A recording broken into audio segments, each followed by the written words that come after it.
em todo o mundo, as crianças estão cada vez mais propensas a desenvolver alergias alimentares. Não é isso? Você já tem visto, percebido aí no dia a dia.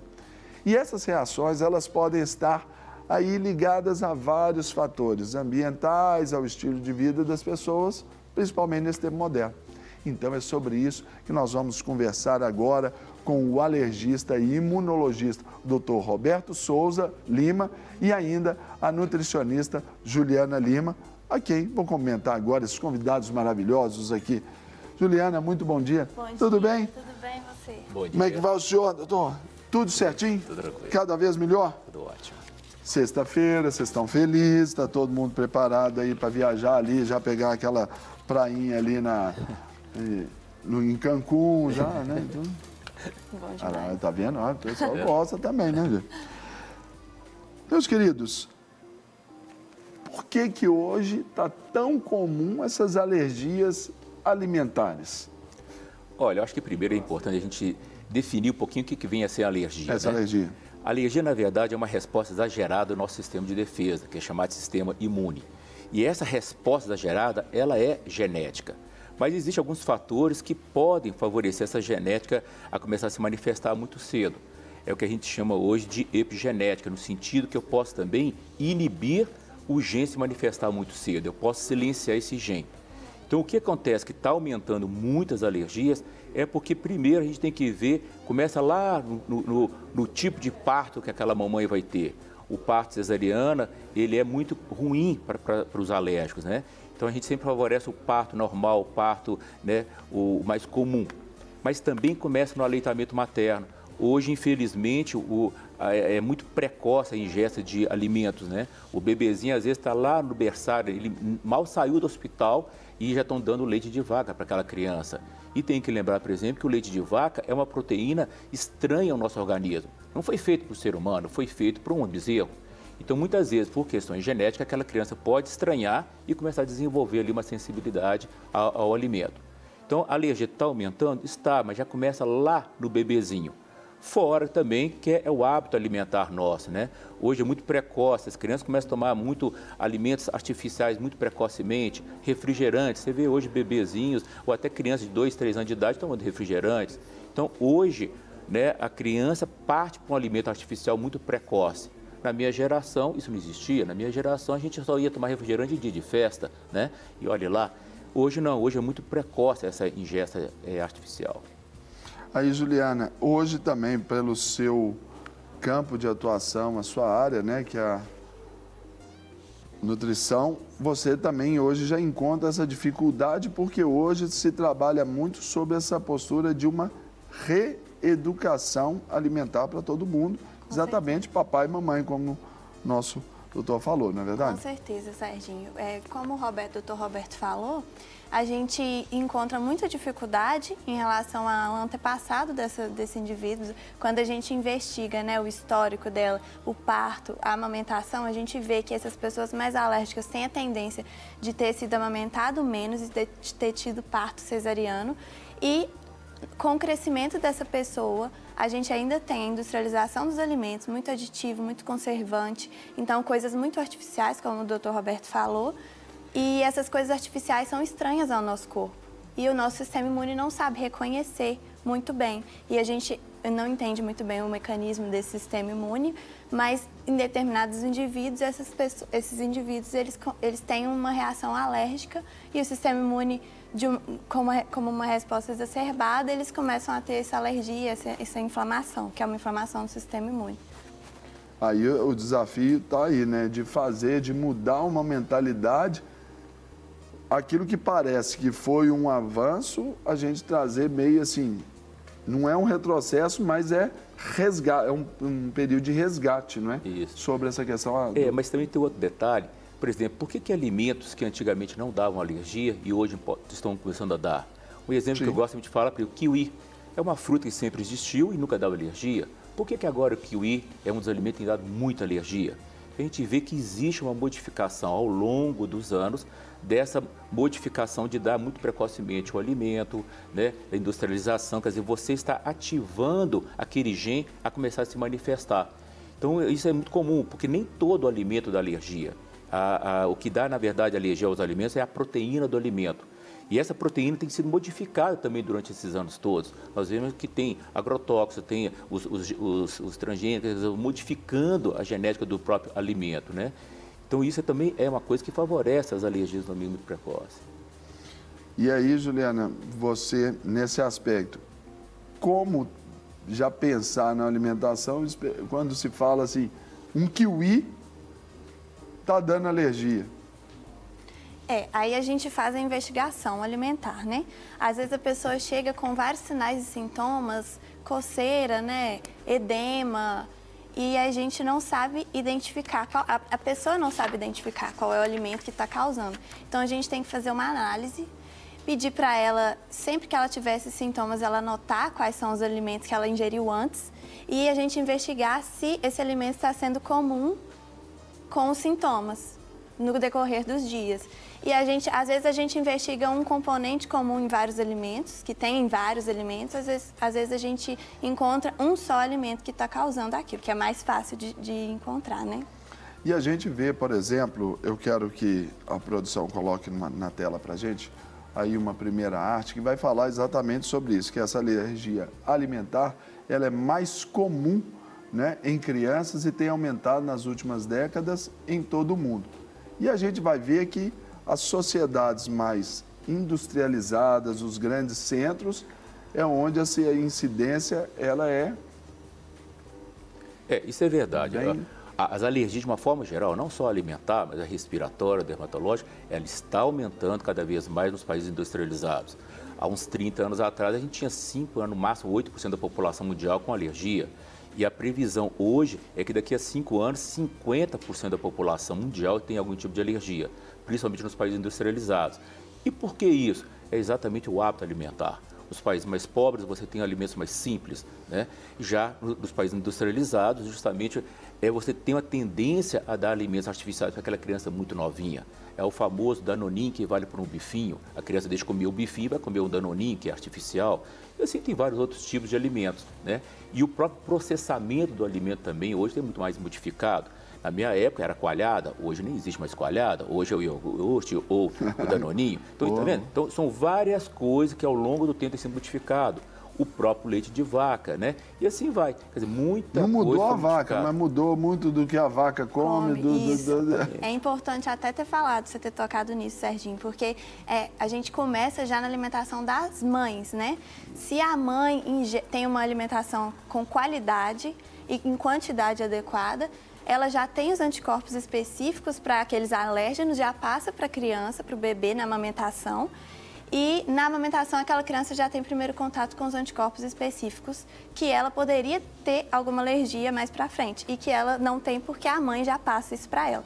E hoje em dia é importante já mencionar as dietas da moda. A gente tem várias dietas da moda que excluem lactose, que excluem glúten, por exemplo, e aí as mães que estão ingerindo, fazendo essa dieta, a gente vê muitas mães fazendo, já não tem passado para o bebê esses anticorpos e as crianças podem desencadear algum tipo de alergia contra essas proteínas que as mães têm tirado da sua dieta. Então é importante uma alimentação diversa e em qualidade das mães também. Então já começa lá na mãe, né? Já começa na mãe. Agora eu pergunto para vocês, a questão da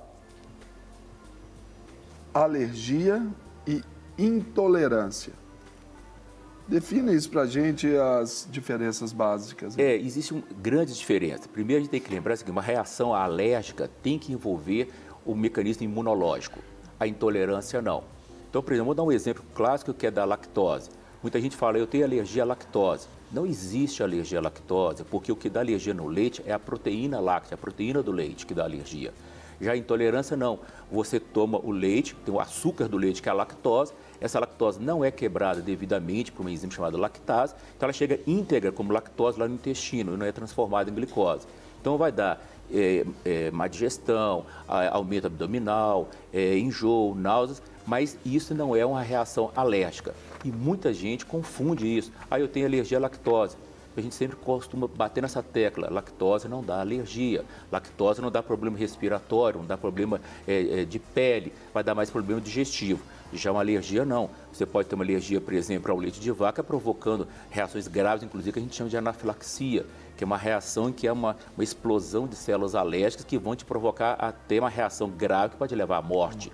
Já a intolerância, não. Famoso choque anafilático, né? Exatamente, quer dizer, você pode ter uma reação gravíssima. Já na intolerância, não. Você não tolera, você não é inimigo, você apenas não tolera aquele alimento, entendeu? A intolerância é mais metabólica, né? É uma reação metabólica, enquanto a outra é uma reação alérgica. É uma reação imunológica, né? Então, vamos também para uma outra arte sobre... Olha, na infância, os principais alimentos responsáveis pelas alergias alimentares são o leite da vaquinha, o ovinho, o trigo e a soja. Leite de vaca. Doutor Roberto, aqui o senhor falou sobre essa já introdução precocemente do leite de vaca, onde essas proteínas aí são incompatíveis com aquelas que o bebê já precisa, o que desperta o sistema imunológico provocando alergia.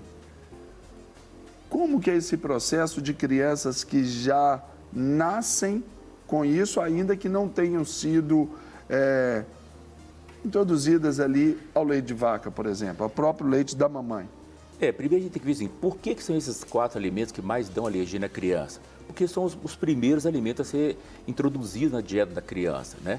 E isso varia também muito de país para país, para região, né? Por exemplo, as cidades, né, os países que têm área litorânea, a alimentação com peixe, por exemplo, é muito mais precoce do que aqui em Belo Horizonte, por exemplo, né? Mas tudo envolve a genética. Quando a criança nasce, ela não tem o sistema imunológico ainda pronto. Então, quando ela toma, por exemplo, leite de vaca, o organismo pode reconhecer aquilo como estranho, reconhecendo como estranho, vai começar a desenvolver o que a gente chama de sensibilização. E um exemplo que eu gosto muito de dar lá para os meus pacientes é o seguinte: quando você conhece uma pessoa, você nunca é inimigo daquela pessoa numa primeira situação. Ao longo do tempo, você vai conhecendo a personalidade, o jeito daquela pessoa e vai sendo amiga ou inimiga. Então, não é, na verdade, na primeira ingesta que a criança vai ter que ela vai começar a desenvolver alergia, por exemplo, ao leite. Não. Como a Juliana falou, é a mamãe. A mamãe vai estar tomando o leite de vaca, vai passando através do leite materno, a proteína do leite de vaca, para o bebezinho. Ele vai sensibilizando aí e, normalmente, quando a mãe começa ali nos 6 meses de idade, 7 meses, a dar o leite de vaca, o organismo já reconhece como estranho e começa as manifestações. Mas, na verdade, a sensibilização já vem muito antes do bebê ter a primeira tomada. Ou então, igual eu falei, a gente já coloca até mesmo já ainda na gestação? Porque por causa dessa simbiose, existem alguns trabalhos que dizem até através intrauterino você pode passar, através da placenta.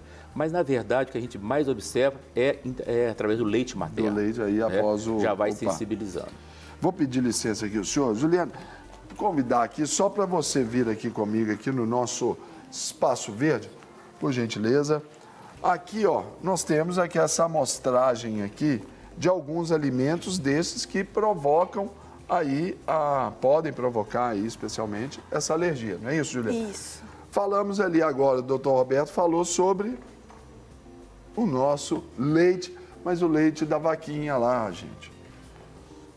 Conta pra gente sobre essas propriedades do leite que devem ser evitadas, principalmente aí para as mamães aí ingerirem e depois não transmitirem para os filhinhos na amamentação. É importante falar, Serginho, que o leite de vaca, ele tem proteínas que não tem no leite materno. Por exemplo, como a beta-lactoglobulina. Peraí, vamos devagarinho com o nome desse aqui, a gente tem que ir devagarinho. Como é que é? Beta-lactoglobulina. Beta-lactoglobulina, isso. Essa proteína, ela é o maior alérgeno do leite. E o leite é reconhecido como o alimento mais alérgico do mundo.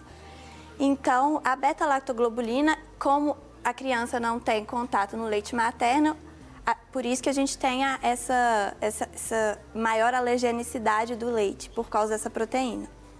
Então, o leite de vaca, ele deve ser inserido na alimentação da criança no momento correto. Hoje em dia, a gente vê mães inserindo antes da hora, né? Desmamando menos, desmamando antes, né? Antes da hora. Precocemente, né? Precocemente, isso. E, por isso, o leite tem sido um alimento bastante alérgico para as crianças. Agora, por exemplo, o ovo. O ovo. Gente, o ovinho é bom, gente, né? O doutor falou de proteína. O ovinho é bom, tem muita proteína. O ovo é um dos alimentos que também tem. É o segundo alimento, na verdade, mais alérgico do mundo, porque ele é completo em proteínas, né? Então, proteína em si já é um alérgeno, dependendo do tipo de pessoa. Então, quanto mais proteínas esse alimento tem, mais chance de ser alergênico, né? Porque as proteínas são os alergênicos importantes. Então, o ovo, como ele é muito rico, infelizmente, tem algumas pessoas que têm alergia a algumas proteínas dele. Agora, contrariando alguns dos nossos colegas aqui de produção aqui, e o amendoim? O amendoim também. Tem uma turma aí que aqui no estúdio aqui, ó, que toma leite de amendoim, doutor, eles comem pasta de amendoim, come amendoim puro, faz ali mexido de amendoim, tudo é com amendoim. Até saiu, escondeu ali, né? O amendoim é uma delícia, né? Hoje em dia a gente tem pasta de amendoim. Bom também. Que é uma delícia também, eu adoro. Mas, infelizmente, o amendoim também tem essa questão de alergenicidade. Também, não só pelas suas proteínas, mas também porque o amendoim, ele tem um fungo que cresce nele e produz uma substância chamada aflatoxina. E essa aflatoxina, tem várias pessoas que desenvolvem alergia por ela. E o pessoal assim mais velho, terceira idade, pode comer isso aí, não pode, gente? Pode, se não tiver alergia, pode. Meu amigo Mestre Splinter, aí, ó, pode comer o amendoim tranquilamente aqui, viu? Olha lá, Juliana, vamos sentar ali de volta ali no nosso sofá, para a gente também agora continuar com o nosso doutor Roberto Souza Lima, por gentileza. Obrigada. Nosso doutor Roberto Souza Lima, alergista. É alergista mesmo?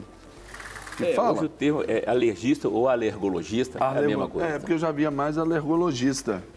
Alergo é a mesma coisa. Tá certo. Agora, falando ali do ovo ali, o senhor usou algumas vezes aqui a expressão assim, ó, no meu tempo. No meu tempo ali, a gente cozinhava o ovo ali, quebrava a pontinha, ia comendo assim com sal.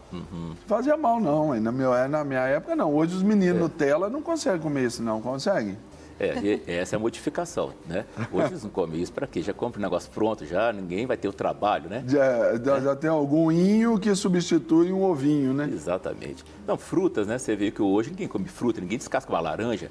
É muito difícil ver uma criança saber descascar uma laranja, entendeu? E outra coisa, já compra o suco pronto. E o suco pronto, se você for ver lá, é 50% só da fruta, o resto tudo é conservante, é água e tudo mais. E açúcar, né? E aí os nutricionistas piram. Exato. Pira mesmo. Verdade.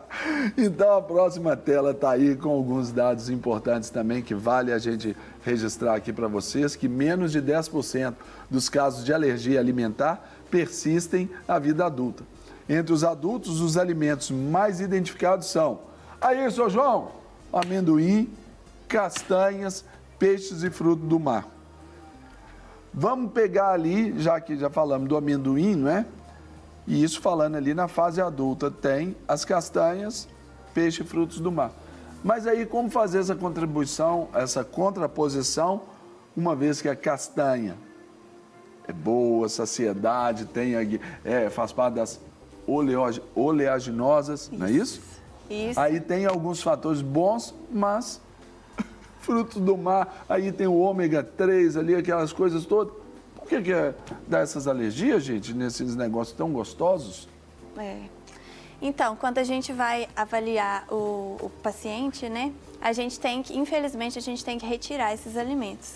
E, para não causar desnutrição ou déficit de alguma vitamina ou mineral, a gente tem que repor com outros alimentos, né? A gente tem vários tipos de alimentos que a gente pode colocar na alimentação. E esses alimentos ricos em nutrientes que dá para a gente substituir. Então, como são alimentos ricos em proteína, a gente pode substituir por outras fontes de proteínas, como os produtos cárneos, por exemplo. Como os produtos? Os produtos cárneos, as carnes. As carnes, aí é bom, imagina. Aí comer aquela picanha assim, macia, assim, não tem muito problema não, tem, doutor? Não é muito difícil da alergia, né? Pode É difícil. Aí, ó, o Leandrão aí, ó, pra você aí, ó, pode pagar uma picanha lá pra nós, viu? Atenção, Leandrão, nosso diretor aqui de vídeo aqui e tal. Okay. É possível, Leandrão, pagar essa picanha aí sexta-feira? Vamos olhar essa hipótese. Com muito carinho? Com a produção, vamos olhar com a produção essa hipótese. Isso, já conversa aí com a Grazi Faria aí para liberar a verba para a gente fazer essa boa ingesta aí desta proteína aí, vai ser bom, né? Agora, as carnes, e as carnes, também as proteínas constantes na carne? Não, existe também alergia à carne, né? Por exemplo, peixe dá muita alergia. Mas o que é uma coisa que é importante, existe aquele mito da carne de porco, né? Eu fui num churrasco, comi bastante, tudo, empolei, uma urticária e foi a carne de porco. É muito difícil você ter alergia à carne vermelha, né? A carne de vaca, né? E a carne de porco. Porém, ela existe. Não é raro, mas existe, entendeu? Mas é muito difícil, tanto é que a gente libera, não faz parte, né, da dieta assim de quase que já é excludente por si só, né? É muito difícil, né? E um detalhe, agora a Juliana está falando sobre o amendoim, por que no adulto a gente vê muito mais o amendoim? É questão também de país. Nos Estados Unidos, é cultural, nos Estados Unidos a criança come pasta de amendoim ao invés de manteiga. Lá a incidência é muito maior de crianças ter alergia ao amendoim. Mas, por outro lado também, se aquela criança, por exemplo, que tem uma tendência genética em ter alergia ao amendoim, se você retarda ela comer o amendoim, ela começa a comer só mais tarde, depois de adulto, mais fácil ela desenvolver alergia. E aí é natural. E uma vez desencadeou na fase adulta, dificilmente isso é revertido. Na criança não, a criança que tem uma alergia a leite de vaca, clara de ovo ou algum alimento, com o passar do tempo, se ela faz uma dieta total, né, faz uma restrição total, o organismo vai amadurecendo, o sistema imunológico vai amadurecendo e a partir do momento que ele amadureceu, ele perde a memória imunológica, ele já teve uma reação àquele alimento e passa a ser tolerante, né? Claro que isso envolve vários mecanismos imunológicos, mas isso é interessante. Já no adulto, não. Se o adulto desenvolveu alergia ao camarão lá para os seus 17, 18, 20 anos de idade, isto vai ser permanente o resto da vida. E cada vez que ele tenta, cada vez que ele come o alimento, né, ou ingere o alimento, ele vai desenvolver mais sensibilidade, mais células alérgicas e vai ter uma reação mais grave. Quer comentar, Juliana? Não. Falou então tudo, tá bem aqui. Gente, olha só. É por isso que a gente tem que gostar de tudo um pouco. Não tem jeito de não gostar de tudo um pouco. Apesar de mim, olha só, quanto conhecimento aqui que nós obtivemos aqui nessa manhã com o nosso convidado, Dr. Roberto Souza Lima, alergista, agora ficou certo, alergista, e a nossa querida Juliana Lima, nutricionista, que vieram nos falar aí por que as pessoas estão tão alérgicas aí aos alimentos. Então você teve esse conhecimento, é hora de mudar os não, né? Os novos hábitos, até resgatando alguns velhos, para você ter saúde, para você ser saudável e gerar crianças saudáveis. Não é isso? É isso mesmo. Não quer ficar um segundo por fora da nossa programação? Agora você pode nos acompanhar através das plataformas digitais. Não perca tempo. Acesse, curta e siga-nos. Fique por dentro de tudo o que acontece por aqui. Rede Super, inspirando você.